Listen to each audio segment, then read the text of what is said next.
স্বৈরাচার সরকার পতনের পর বাংলাদেশের নবযাত্রায় নতুন উদ্যম ও উদ্দীপনা নিয়ে সারা দেশে নানা আয়োজনে পালিত হচ্ছে বিজয় দিবস।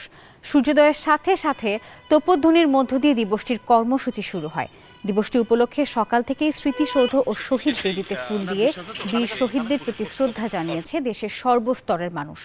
সবার চাওয়া একটাই, বৈষম্যহীন বাংলাদেশ। বিজয় দিবস ঘিরে দিনভর চলবে নানা অনুষ্ঠান।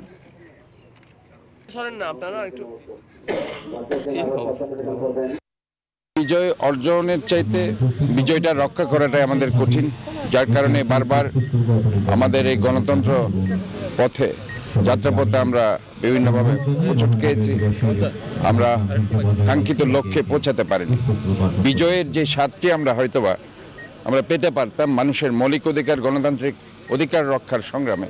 ছাত্র জনতার সম্মিলিত প্রয়াসে আমরা যে বিজয় লাভ করেছি, সেটার মাধ্যমে আমরা আসলে ৭১-এর যে চেতনা ছিল বৈষম্যহীন বৈষম্যমুক্ত বাংলাদেশ প্রতিষ্ঠা করা, সেটাকে আমরা আবার প্রতিষ্ঠার পুনঃ শপথ গ্রহণ করছি।